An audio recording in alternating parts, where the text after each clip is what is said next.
The Hill spoke to a bunch of Democratic and Republican lawmakers, and the healthcare nightmare in the country isn't over yet.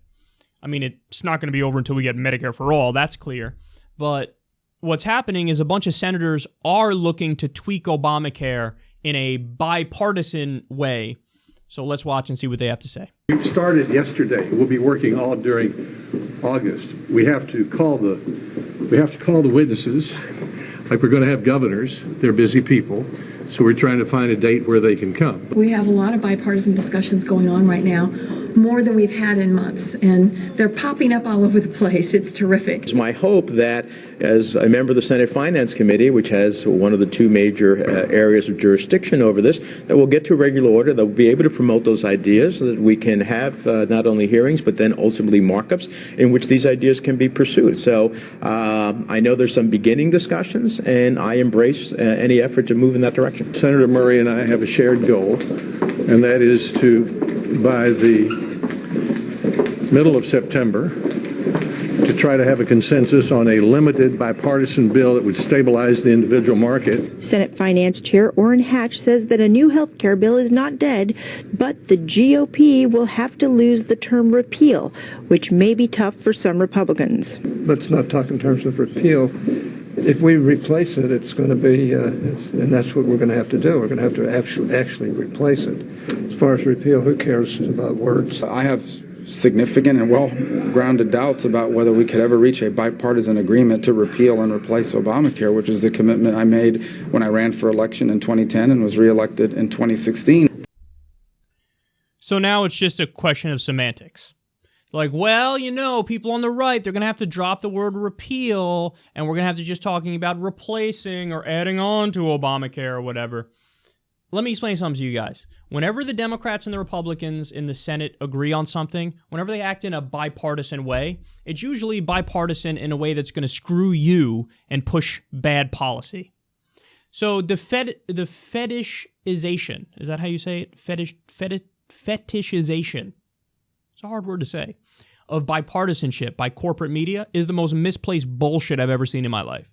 They act like, why can't all lawmakers just come together and make decisions that are good for all of us? Yes, but the whole problem right there is in the framing of it. You're assuming that when they come together, it's for the benefit of the nation. No, when they come together, it's usually for the benefit of their corporate donors. Or it's just for the benefit of, you know, the military-industrial complex. For example, the recent sanctions on Iran, North Korea, and Russia.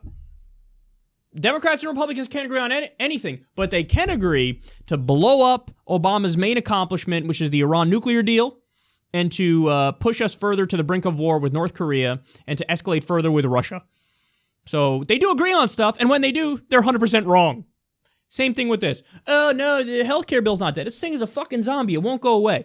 Well, what we're going to do is we're going to do a bipartisan bill, and we're going to get rid of the word replace or repeal, and we're just going to do like a replace thing or an add-on thing. Whatever the fuck they add on is going to be something that is great for their corporate donors and the health insurance companies and Big Pharma, and it's going to be shitty for you.